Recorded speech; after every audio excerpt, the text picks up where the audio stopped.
저 사람 참 똑똑한데 왜 자꾸만 이용당하는 걸까? 혹시 이 질문이 당신 이야기처럼 들리지는 않나요? 주변에서는 말합니다. 그 사람 좀 이상하지 않아? 하지만 정작 우리는 이렇게 답하죠. 알고 보면 좋은 사람일 거야. 이번엔 다를 거라 믿었지만 결국 또 같은 유형의 사람에게 상처받습니다. 이상하게도 이런 일은 생각이 많고 영리한 사람들에게 더 자주 반복됩니다. 이 책의 저자 크리스텔 프티콜랭은 베스트셀러 나는 생각이 너무 많아로 잘 알려진 프랑스의 심리치료사입니다. 그녀는 24년간의 상담 경험을 통해 하나의 역설적인 사실을 발견합니다. 머리가 빨리 돌아가는 사람일수록 심리 조종자에게 더 쉽게 휘말릴 수 있다는 사실을요. 심리 조종자. 우리는 그들을 이렇게도 부릅니다. 나르시시스트, 사이코패스, 파괴적인 인간.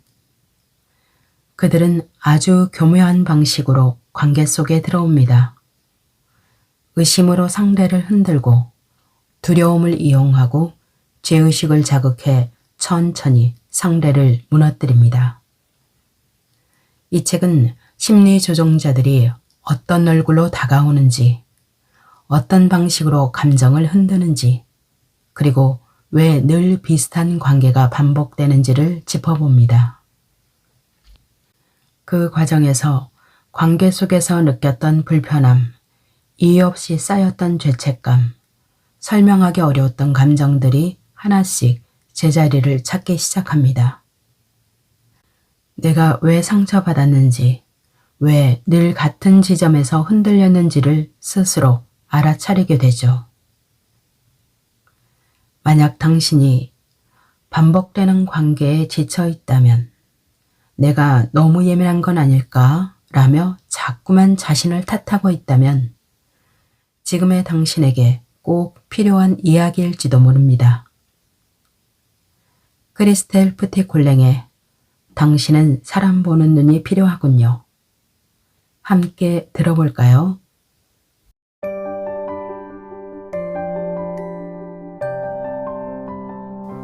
심리조종 피해자 코칭을 오랫동안 해오다 보니 내게 상담을 받은 사람을 몇 년 후에 다시 만날 기회도 많았다. 과거의 그들은 내게 상담을 받으면서 파멸적인 지배 관계에서 벗어났다. 하지만 그 후 동일한 관계 도식에 말려드는 바람에 다시 상담의 필요성을 느끼고 찾아온 것이다. 이들에게는 따끔한 추가 접종이 필요하다. 활기차고 정 많고 자신감 넘치는 이들은 금세 본인의 인도주의 성향으로 돌아가 또다시 관계의 백지수표를 남발한다. 못된 놈들이 존재한다는 불쾌한 현실을 인정하지 못하면서 정신적 과잉 활동이니 다음번에 만날 포식자의 이성적인 먹잇감이 되지 않을 도리가 있나. 프랑시는 예전에 직장 문제로 내게 코칭 상담을 받았다. 그녀의 문제는 본인의 정신적 과잉 활동에 대한 무지와 직결되어 있었다. 그래서 자기가 어떤 사람이고 자기 두뇌가 어떻게 활동하는지 이해하고 난 후에는 동료들과 보조를 좀 더 잘 맞출 수 있었고 잘 맞는 업무도 찾았다. 그런데 2년 만에 상담받으러 다시 찾아온 것이다. 원하던 업무를 맡기는 했지만 그 부서에서 사정이 그리 잘 풀리지는 않았기 때문이다. 그녀는 새로 만난 상사가 특별하지만 업무 능력이 그렇게까지 뛰어나지는 않다고 느꼈다. 얼마 지나지 않아 상사가 프랑신을 어설프게 싸고 돌기 시작했고 그녀는 동료들에게 밉보이고 말았다. 그녀의 말을 경청하다 보니 내 눈엔 그 상사가 심리조종자라는 사실이 명명백백했다. 상사는 자기 부서에서 잘 안 풀리는 일을 모두 프랑신의 책임으로 돌리려고 의도적으로 그녀를 편들고 있었다. 그 여자가 프랑신을 곤란하게 만들면서 상황을 즐기는 게 분명했다. 프랑신이 거미줄에 걸린 팔이 신세가 되어 팀원들에게 찢기고 먹히는 모습을 즐기고 있다고나 할까. 내 가설을 듣더니 프랑신은 그럴지도 모른다고 수긍하고는 그 후의 이야기도 더 들려주었다. 곧잘 충동적으로 결정 내리는 문제의 상사는 마치 어쩌다 그런 것처럼 여름 휴가철 직전에 업무 프로세스를 싹 바꿨다. 나는 프랑신이 혼자 팀원들의 적대감을 상대하게끔 상사가 방임한 게 아니냐고 짚고 넘어갔다. 아니요. 그분은 심리 조종자가 아니에요. 프랑신이 상사를 편들고 나서자 어이가 없었다. 그래서 나는 심호흡을 하고 딱 잘라 말했다. 잘 들어요, 프랑신. 전 남편도 심리 조종자였지요. 그래서 그들이 어떻게 행동하는지 누구보다 잘 알죠. 그런데 프랑신이 지금 하는 말을 들어보면 그 상사는 분명히 당신에게 악의가 있어요. 도대체 왜 그 사람이 심리 조종자는 사실을 받아들이지 못하는데요? 프랑신은 퍼뜩 제정신이 든 것 같았다. 마치 최면에서 깨어난 것처럼 정신을 못 차리고 얼떨떨해했다. 그 다음 상담에서 그녀는 차분하고 단호하고 이성적인 모습으로 돌아온 것이다. 곰곰이 생각해봤더니 내 말이 다 맞았다고 했다. 그녀는 내가 제기한 비판과 위험 요소를 하나하나 되짚어 보았다. 그러면서 다음 회의에서 상사가 어떤 식으로 변명할지 조목조목 예측했다. 나는 프랑신이 하는 말을 다 인정할 수밖에 없었다. 정신적 과잉 활동에는 현실적인 자기 변호에 나서기를 진심으로 작정하면 그 다음부터는 알아서 잘한다. 프랑신 또한 자기 입으로 그동안 마치 체면에라도 걸린 것 같았다고 말했다. 2년 전에 에리크는 심리조종자 아내와 아주 힘들게 이혼을 했다. 하지만 전처의 도구가 되어버린 15살짜리 딸내미에게 여전히 꽉 잡혀 살고 있다. 재혼한 아내는 에리크가 부녀 관계를 회복할 수 있게끔 지원해 주는 듯 했다. 하지만 차츰 두 번째 아내도 심리조종자의 면모를 드러내면서 전처의 딸이 연적이라도 되는 것처럼 행동했다. 에리크와 딸의 관계는 지금의 아내 때문에 나빠졌으면 나빠졌지 절대로 좋아지지 않았다. 에리크와 내가 딸과의 관계 회복을 위해 마련한 계획들을 모조리 현재 아내의 방해로 좌절되었다. 게다가 아내는 점점 더 이성적으로 납득하기 힘든 반응을 보였다. 에리크는 2번이나 이상한 여자에게 걸려들었다는 사실을 인정할 수 없었다. 아내가 범죄에 가까운 일을 저질렀는데도 그 소행을 변명해 주려고 온갖 핑계를 만들 정도였다. 그러던 어느 날 내게 죽을 죄를 지었다는 표정으로 고백했다.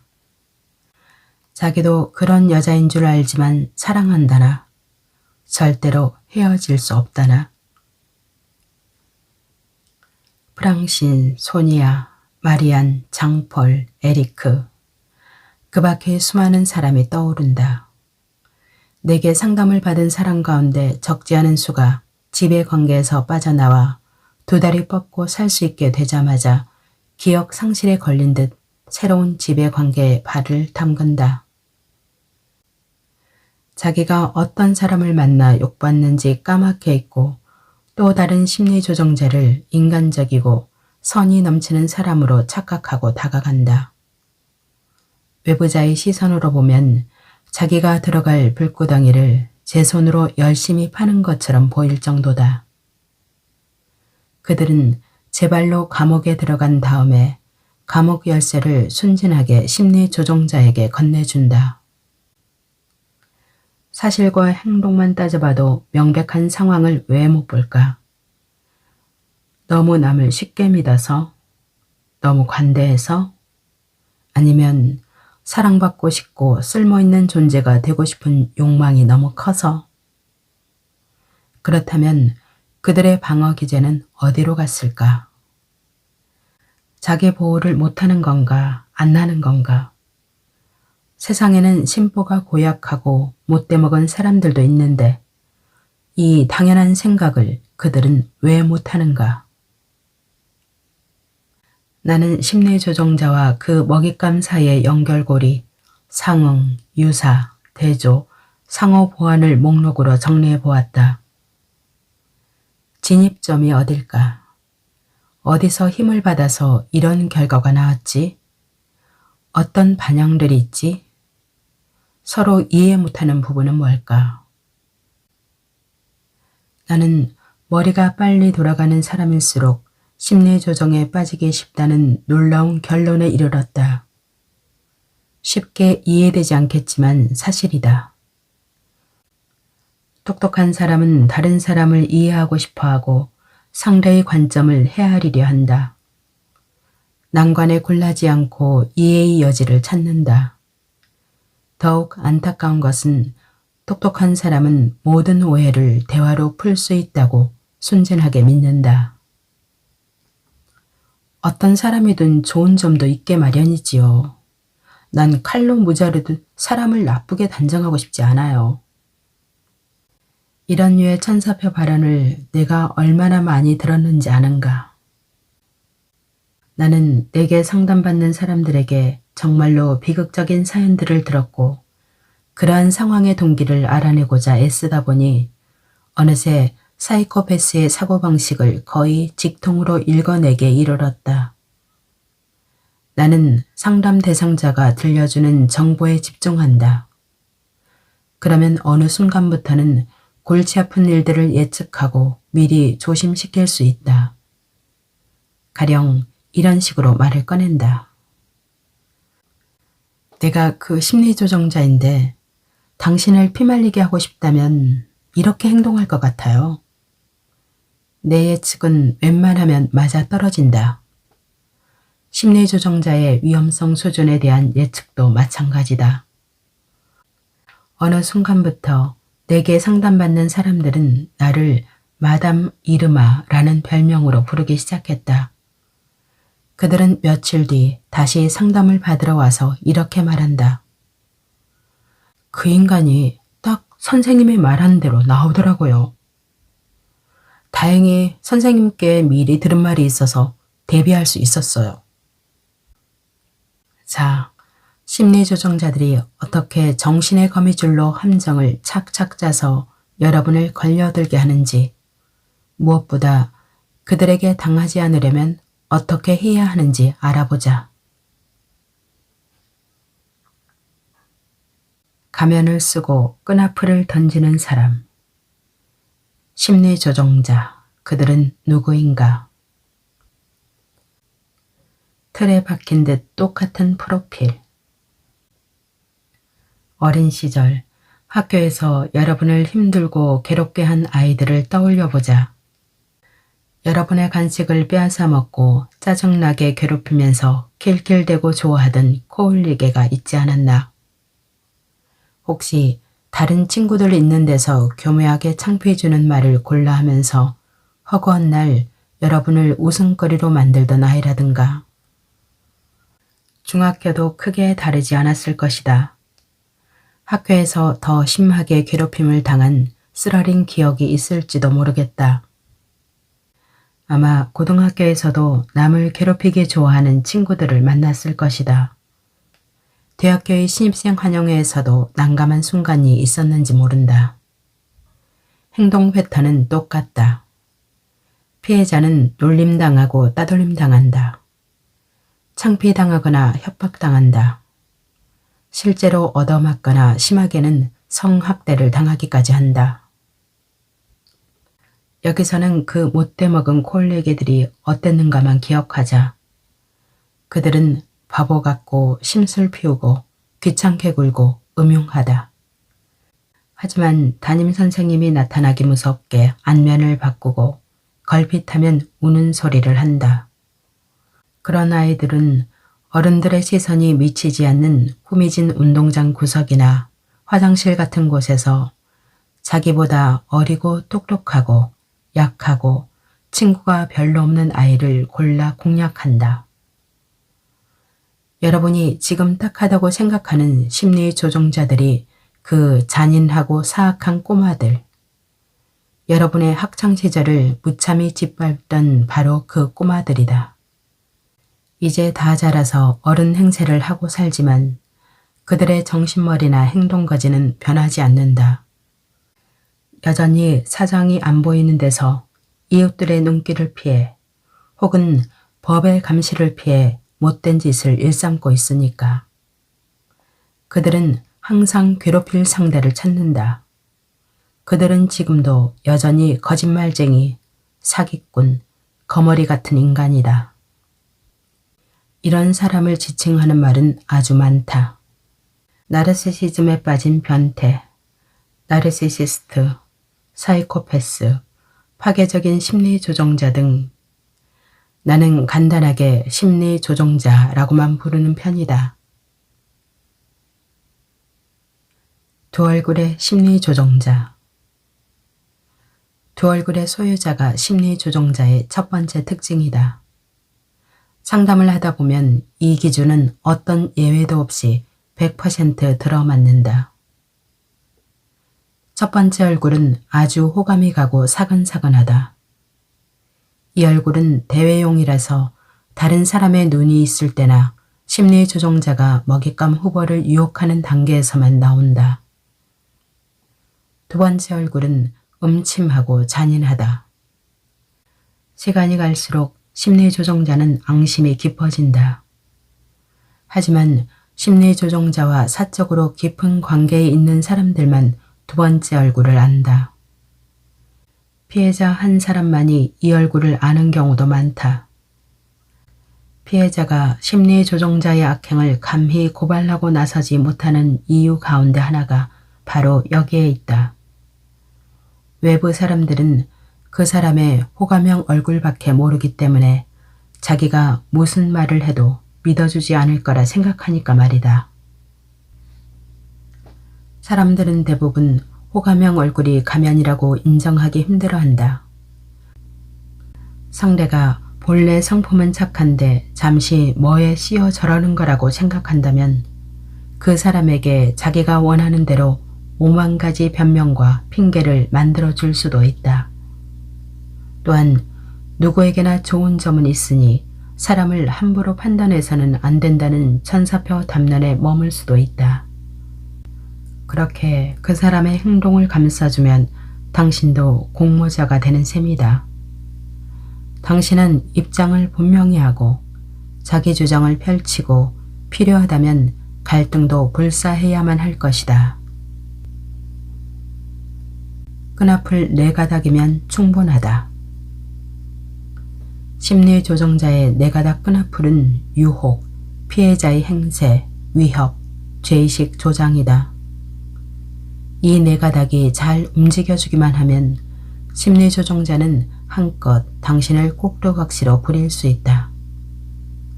하지만 이 끈앞풀들이 그렇게까지 교묘하지는 않다. 이것들이 제대로 작동하지 않는 날, 여러분은 비로소 해방될 것이다.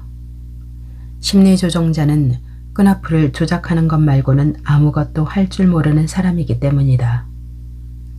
여러분 수족의 메인끈이 다 풀렸는데도 그는 기를 쓰고 예전처럼 자신의 가짜는 기술을 쓰려 할 것이며 그 모습이 딱해 보이기까지 할 것이다.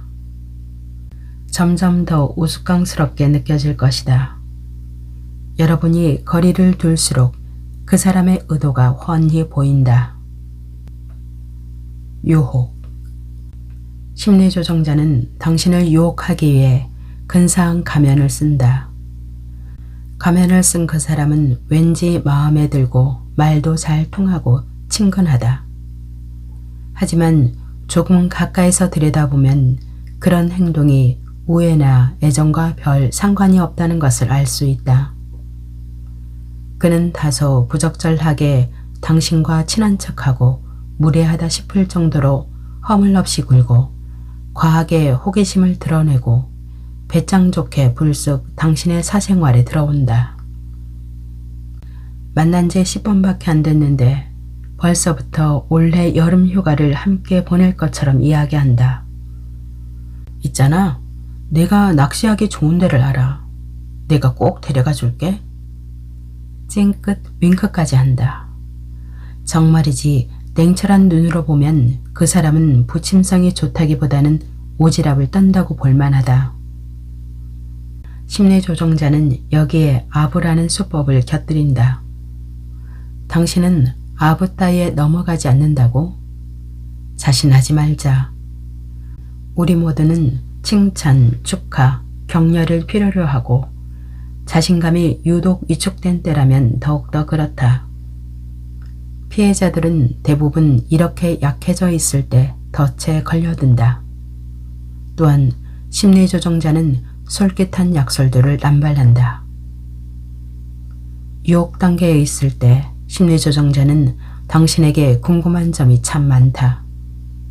당신은 질문 공세에 시달리다 못해 무슨 조사를 받는 기분마저 들지도 모른다.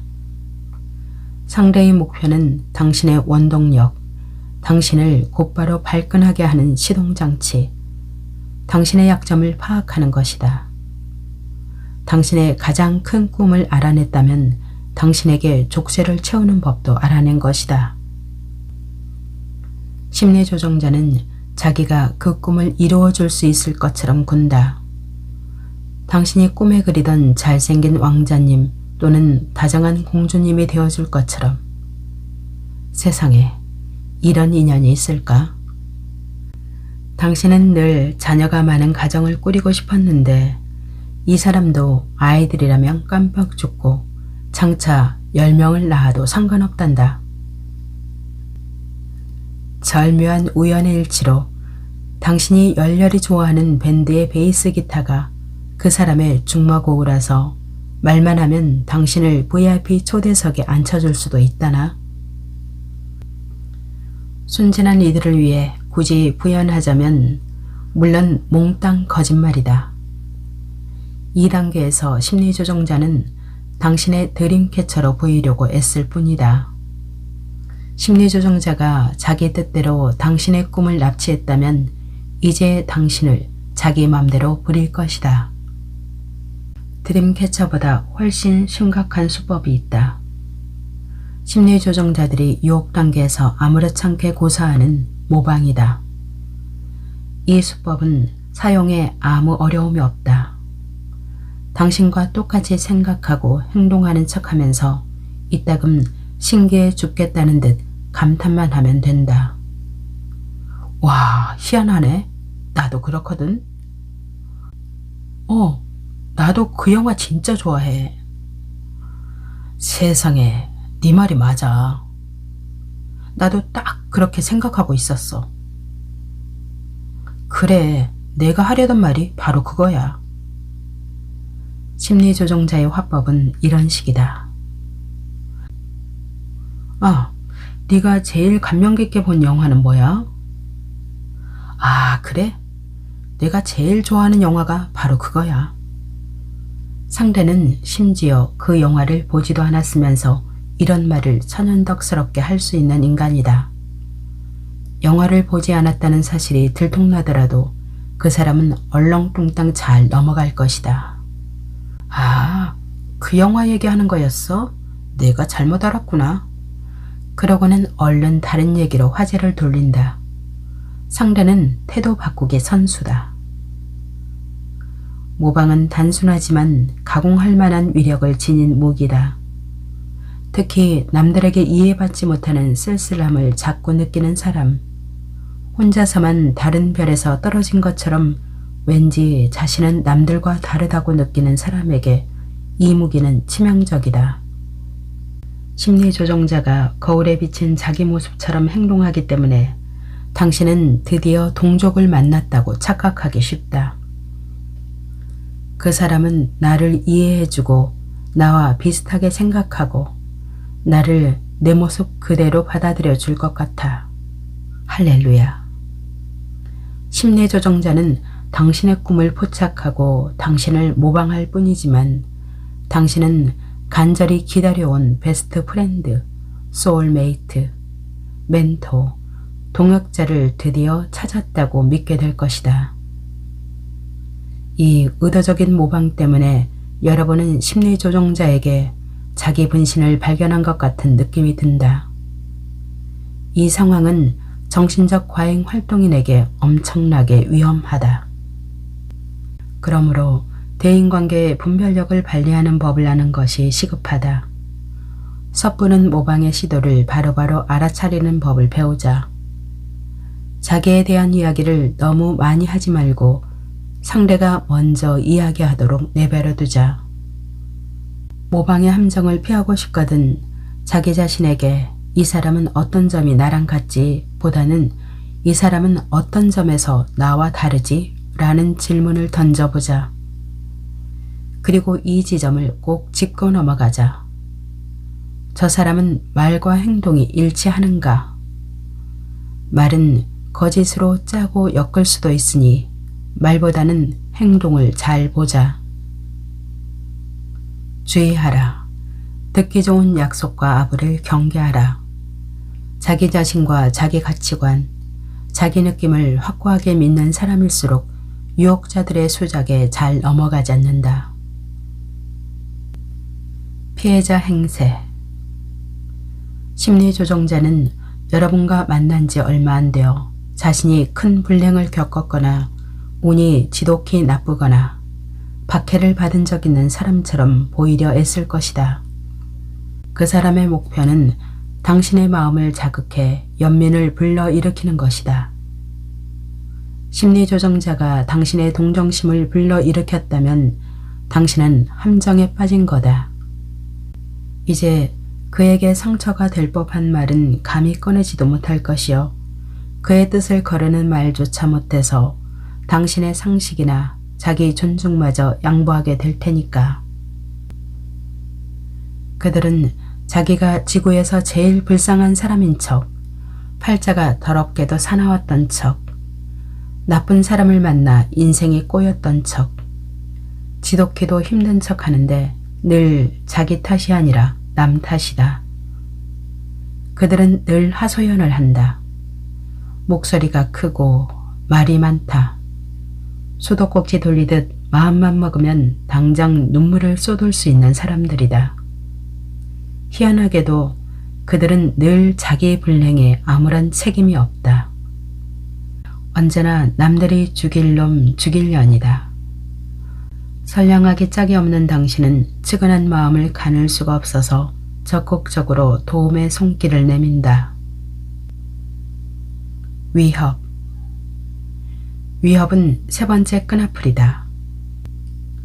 유혹 단계가 지나갔다면 초반에 당신에게 바치던 칭찬과 찬사는 비난과 조롱으로 변하고 그 강도는 점점 높아질 것이다. 당신은 점점 그의 판단을 두려워하며 벌벌 떨게 될 것이다. 당신이 반발하면 심리조정자는 다 당신이 잘 되기를 바라는 마음에서 비판한 거라고 응수할 것이다. 평생 어리석고 못난 부적응자처럼 살고 싶으면 그래라. 너만 손해지라는 식으로. 자기는 당신을 조롱하지 않았다며 농담도 못 받아들이냐고 할 것이다. 결국 당신만 유머 감각도 없는 사람이 되고 만다. 하지만 그 사람이 유머랍시고 던지는 말은 초등학생만도 못한 수준이다. 심리조정자는 잘 삐친다. 그게 그 사람 취미다.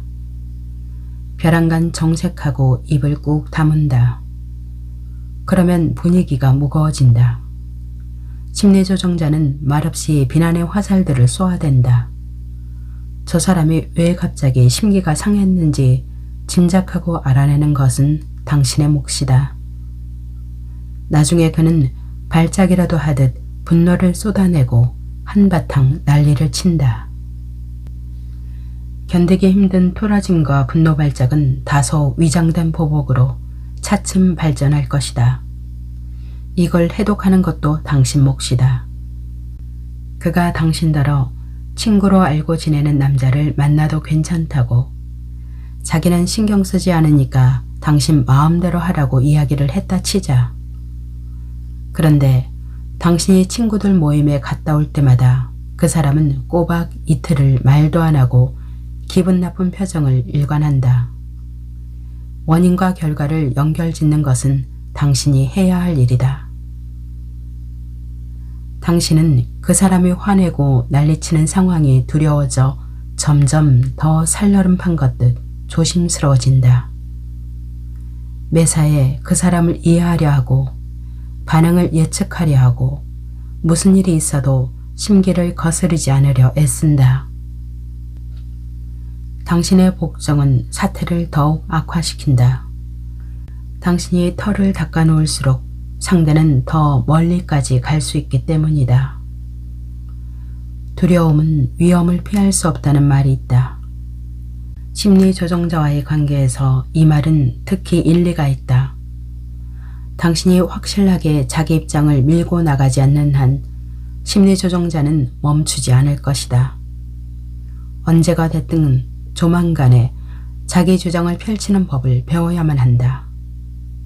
그와 동시에 그 사람의 가면이 떨어져 나가면 진짜 본성이 보일 것이다. 당신 눈으로 보아도 믿을 수 없는 본성. 심리조정자는 잔인하고 질투가 심하고 미움이 많고 심보가 고약한 사람이다. 그가 남들을 두고 하는 말은 많은 것을 시사한다. 그 사람 말로는 자기 빼고 모두 바보 멍청이다. 꼴 좋게 됐다거나 자기를 거스르면 따끔한 맛을 보게 될 거라나. 자신의 치사한 복수와 등살이 그렇게도 흡족한 모양이다. 당신에 대해서도 마찬가지 태도를 보일 거라는 점은 모르려야 모를 수가 없다. 그의 위협은 간접적일 때가 많다. 그렇지만 상상력이 풍부하고 생각이 너무 많은 당신의 두뇌가 나머지를 알아서 한다. 당신은 그동안 일어난 어떤 사건들이 우연만은 아니었던 것 같다고 의심을 품기 시작한다. 심리조정자는 수동적 공격성을 띈다. 달리 말하자면 상당한 공격성을 잘 은폐하고 있다는 뜻이다. 그는 고의가 아니라 실수인 척 더럽히고 망치고 부러뜨리고 망가뜨리고 잃어버린다. 당신이 허리를 숙이고 있을 때 그는 당신 머리 위에 찬장문을 열어놓고 그 사람이 제멋대로 옮긴 가구에 당신은 발을 찢는다. 계단을 함께 내려가다가 그 사람이 밀치는 바람에 넘어졌어도 절대 일부러 그런 것이 아니다. 심리조정자들은 더 위험한 것도 저지를 수 있다. 당신을 아무데나 버려놓고 가고 당신을 차에 태운 채 트럭으로 돌진하는 신용을 하고 당신 머리를 향해 물건을 던지기도 한다. 그러면서 당신이 너무 겁이 많고 과보호를 한다고 비난한다. 이들의 생각과 행동은 여러분이 무엇을 상상하든 그 이상이다.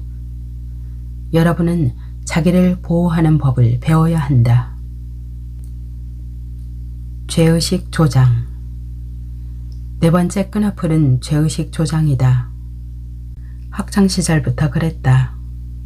남의 가방에 손을 집어넣었다가 그 자리에서 들켜도 그는 딱 잡아댔을 것이다. 심리조정자는 어른이 되어서도 똑같이 행동한다. 그 사람 입에서는 결코 자기의 잘못을 시인하는 말은 나오지 않을 것이다. 절대 불변의 도식은 다음과 같다. 당신이 이러이러했기 때문에 내가 이러이러한 거잖아. 예를 들어 자기가 바람을 피우고는 당신이 임종을 앞둔 친정아버지를 돌보느라 자기에게 소홀했기 때문에 어쩔 수 없었다고 한다. 자기가 저지른 불륜도 이리하여 당신 탓이 된다. 심리조정자는 싫어하는 것이 많기도 참 많지만 자기가 정말로 뭘 원하는지는 자세히 말하지 않는다. 그래서 당신은 쓸데없는 예측과 취사 선택으로 인생을 낭비하게 된다. 결국 당신이 뭘 하든 절대 그의 기대에는 미치지 못할 것이다. 그는 당신을 인정하지 않기 위해서라면 자기 모순도 서슴지 않을 것이다. 당신이 자기에게 잘해줬어도 누가 그런 걸 바라느냐는 식이다. 얼른 포기하고 나가 떨어지는 편이 낫지 계속 그렇게 살다가는 미친다. 타인의 기대에 미치지 못했다는 당신의 좌절감을 부채질하기 위해 심리조정자가 즐겨 쓰는 화법이 있다. 똑똑한 사람들은 뭐뭐를 한대. 요즘 땡땡땡도 모르는 사람이 어딨어. 등등. 자, 더는 조종당하고 싶지 않다면 확실하게 이 끈앞을 네 가닥을 끊어내야 한다. 일단은 이 4대 노선만 기억해두자. 첫 번째, 호가면 가면, 듣기 좋은 말, 속빈 강정 같은 약속에 더는 넘어가지 마라. 오직 사실과 행동에 비추어 사람을 판단하라.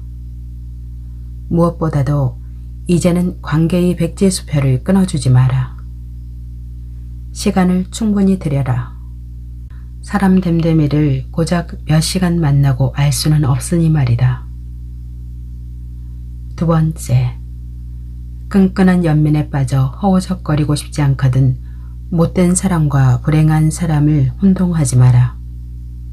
아무리 모진 불행을 겪었어도 절대 남에게 못되게 굴지 못하는 사람이 있고 자신의 못된 심보가 흡족하기만 한 사람도 있다.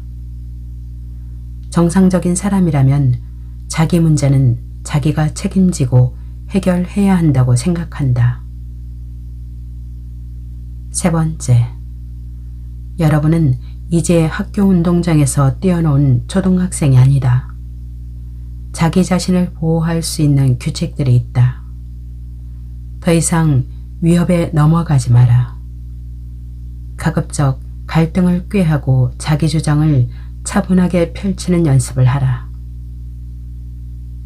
네 번째, 이제 남의 행동에 책임감을 느끼지 말자. 심리조종자와는 평온한 인간관계가 불가능하다는 점을 인정하라. 무엇보다도 당신에게 함부로 할 권리는 아무에게도 없다. 당신은 더 나은 대접을 받을 자격이 있다. 심리조정자는 끈앞을 조종하는 재주를 빼면 허수아비다. 당신에게 그 끈앞풀이 먹히지 않는다면 당신은 자유롭다. 그 다음부터는 심리조정자가 통하지도 않는 끈앞풀을 물고 늘어지는 모습이 우스꽝스럽다 못해 애잔해 보일 것이다. 내게 상담받는 사람이 예전 같으면 눈물을 흘리면서 괴로워했을 일을 웃으면서 아무렇지도 않게 말하는 모습을 볼 때마다 나는 행복해진다. 여러분도 그럴 수 있기를 바란다. 새 문장으로 요약되는 생각. 이제 심리조종자가 얼마나 덜 자란 사람인지는 알았으니 그의 모든 언행을 세 개의 서류철로 분리할 수 있다. 이 서류철들에는 각각 또 잔소리구나, 어디 당해봐라, 다시 잠이나 자 라는 제목이 붙어 있다. 심리조정자의 속내는 실제로 이 세 가지로 요약할 수 있다. 첫 번째, 또 잔소리구나. 심리조정 피해자들은 논의하고 설명하고 정당화하고 분석하고 질문하느라 허다한 시간을 보내지만 소득이 없다. 내 책 심리조정자와 이혼하기를 읽은 독자들이 특히 무릎을 치며 공감한 표현이 있다. 자신을 이해시키겠다는 희망 하나로 헛되이 떠들면서 튀긴 침만 해도 수백 리터는 될 것이다. 나는 피해자들에게 생산적이지 않은 말로 흘려보낸 시간들을 헤아려 보려고 한다. 그이에게 100번은 말했을 거예요. 하지만 쇠기의 경읽기예요. 이해를 못해요. 하지만 그 사람은 귀머거리도 아니고 백치도 아니다. 그럼 설명이 맞을까? 그는 알아듣고도 무시하는 거다. 당신이 듣기 좋게 말해도 심리조정자는 아유 어쩌고 저쩌고 그래 너는 떠들어라 생각하고는 한 귀로 흘린다. 진심으로 뉘우치는 표정으로 당신 말을 듣는 척하지만 속으로는 또 잔소리구나 생각하고 결국은 제멋대로 할 것이다. 아프리카에 이런 속담이 있다. 말을 해도 안 들으면 입을 다물어라. 그러면 적어도 당신의 시간과 기력은 아낄 수 있다. 두 번째, 어디 당해봐라. 당신의 심리조정자가 귀머거리도 아니고 백치도 아니라는 증거는 또 있다. 그 사람은 당신이 한 말을 완벽하게 역이용해서 당신의 분노를 부채질할 수 있다. 여러분도 알아챘다고 인정해야만 한다.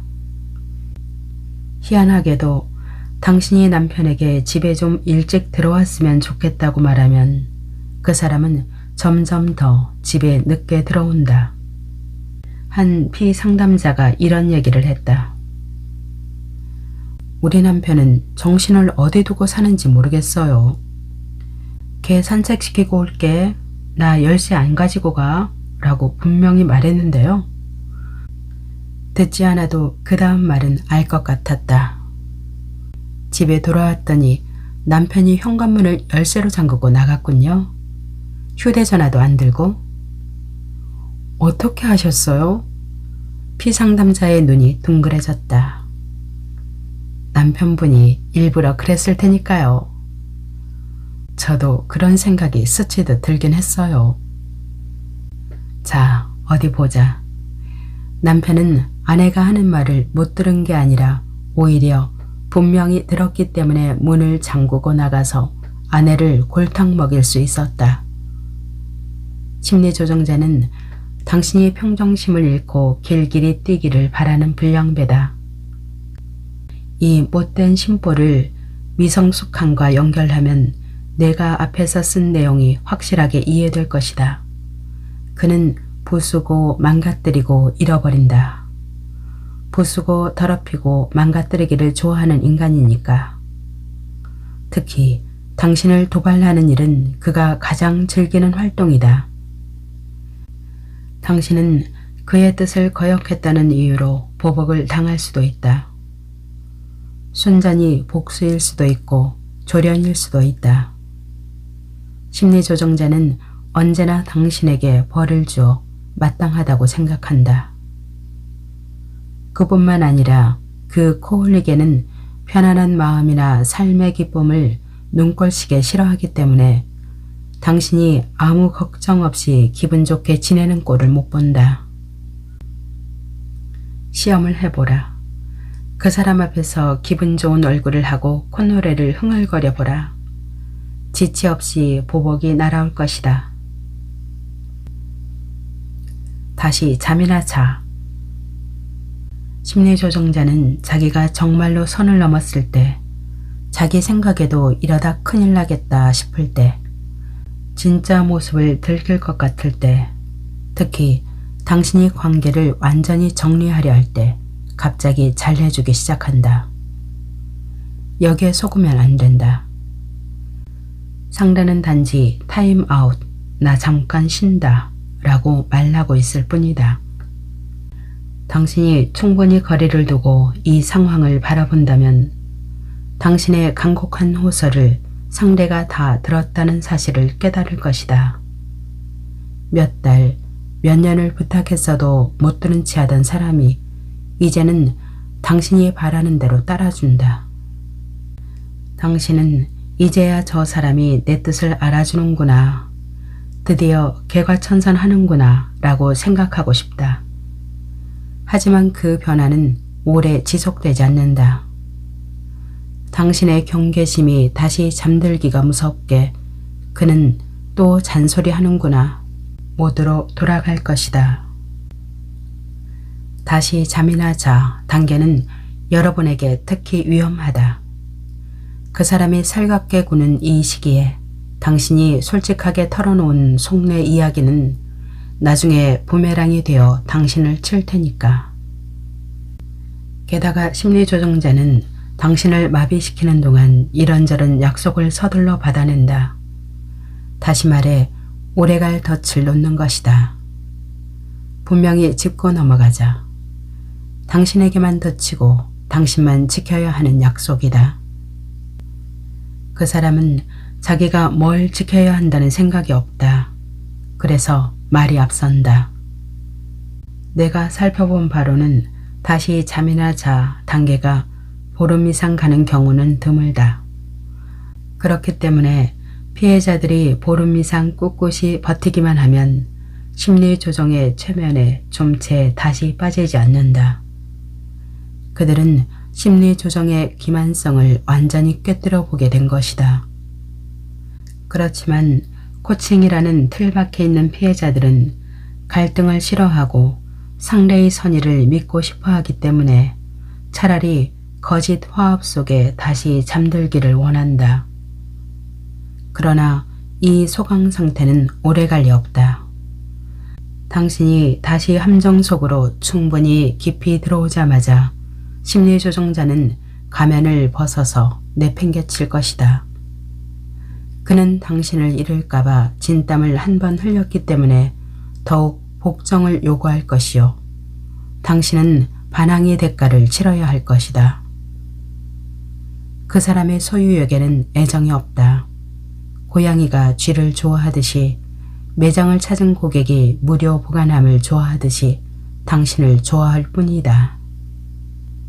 다시 잠이나 자 단계에서 어느 정도 시간이 흐르면 심리조정자는 싹싹하게 굴지도 않는다. 그는 말썽을 부리지 않고 몇 가지 막연한 약속을 던지는 데서 그친다. 이제 아무도 그 사람이 변할 거라는 약속을 진심으로 믿지는 않겠지만 말이다. 단언컨대 심리조정자의 모든 언행은 이 세 가지 가운데 하나에 해당된다. 직접 시험해보자. 그 사람을 만난 후에 어떤 일들이 있었는지 찬찬히 돌아보라.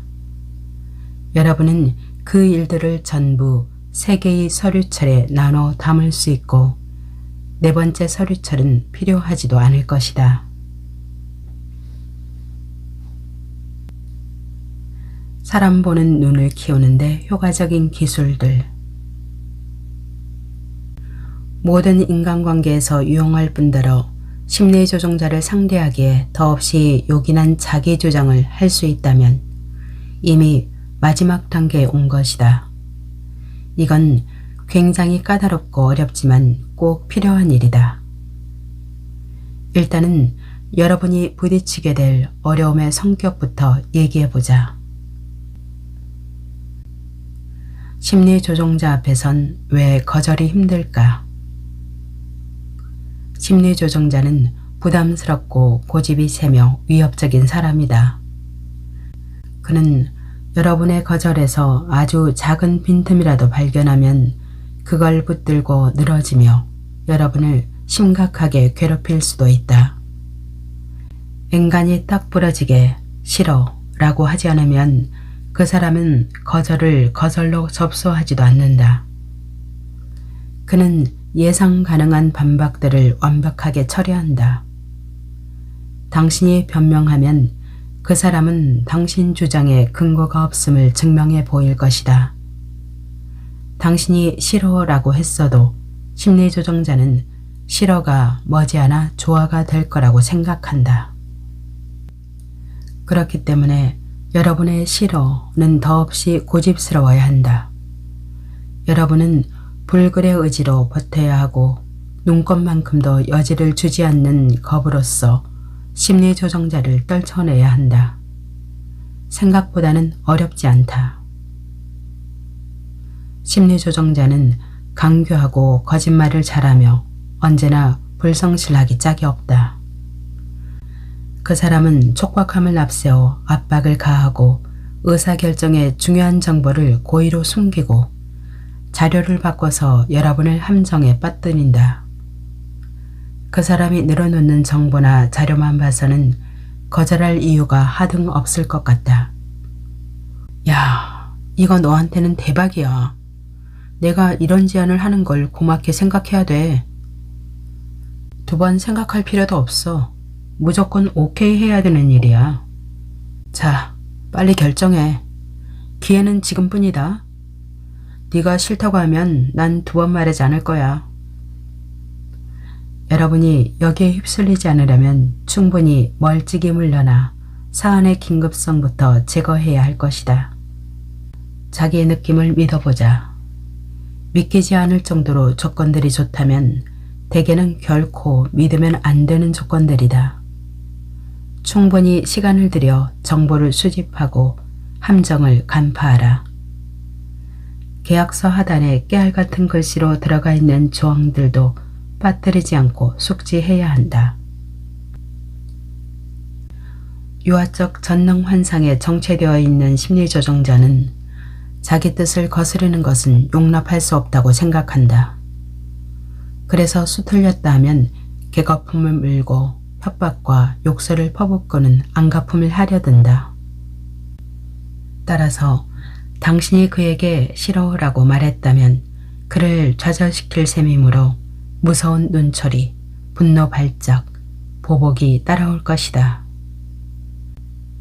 여러분은 이런 일에 꿋꿋하게 버틸 수 있어야 한다.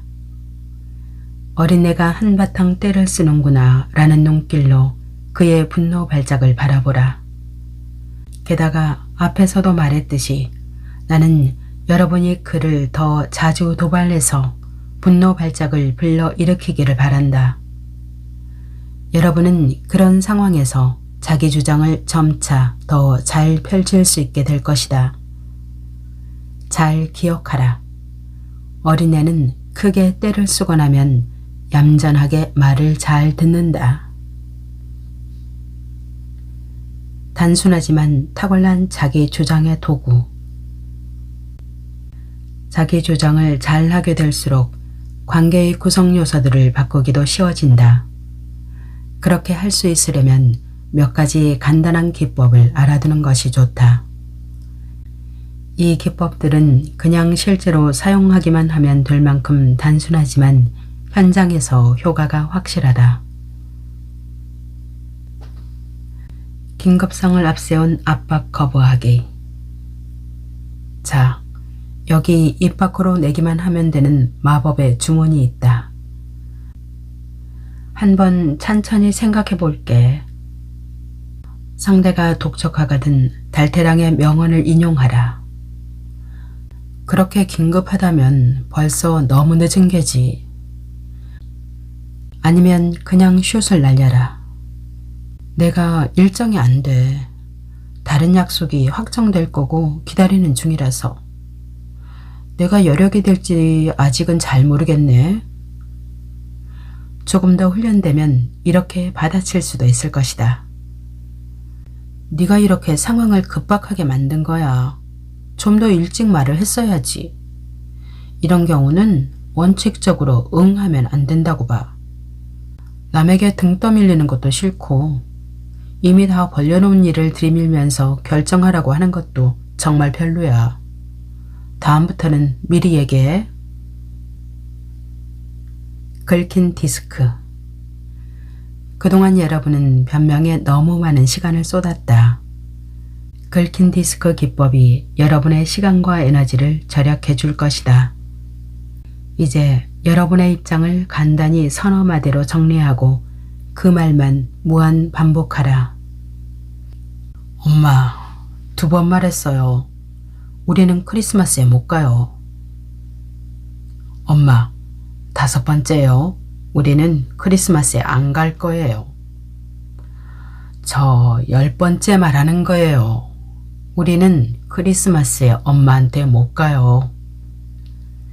이 기법의 위력이 느껴지는가? 당신 엄마가 크리스마스 전날에야 당신이 오지 않을 거라는 사실을 깨닫고 놀라는 척할 때 당신은 아무 죄책감 없이 말할 수 있으리라.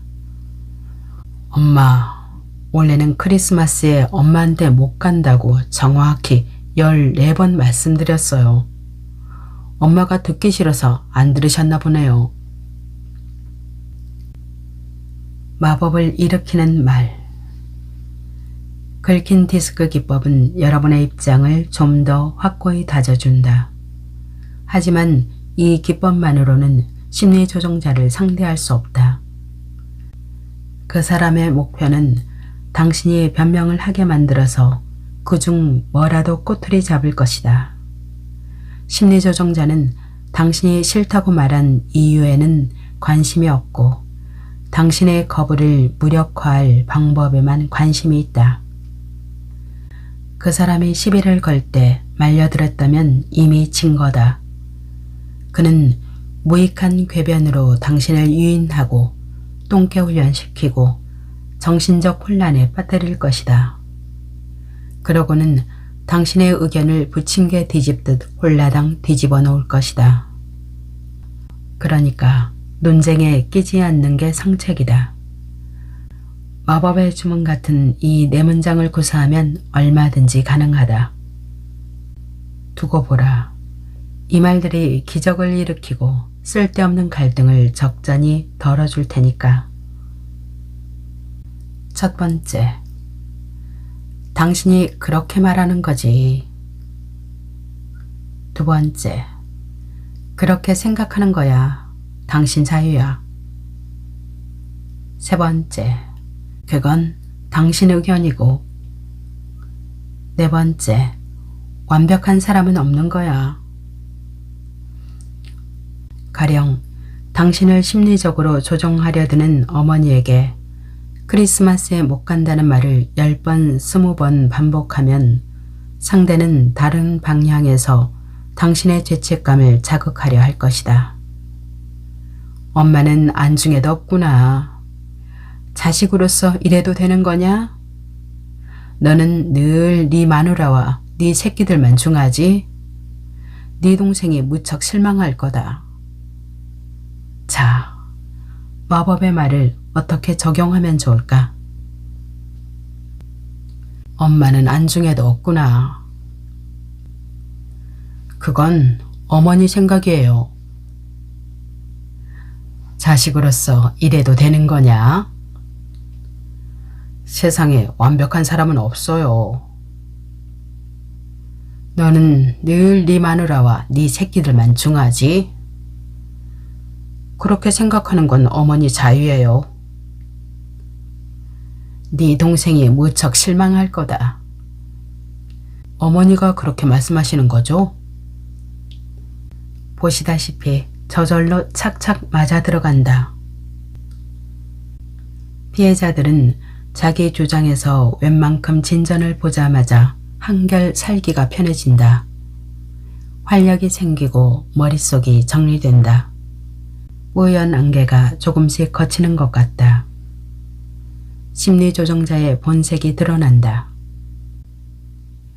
그렇지만 심리조종자는 변하지 않기 때문에 심리조종에 맞서고 자기 주장을 펼치는 방법은 그때그때만 통한다. 심리조종의 궁극적인 해결책은 단 하나. 그 관계를 끝내는 것뿐이다. 심리조종자와의 관계를 의무적으로 유지해야 하는 경우는 사실 그리 많지 않다. 그렇지만 심리조종자가 연을 완전히 끊기에는 너무 가까운 가족이라면 그 사람과의 접촉을 최소화하는 방향으로 하라.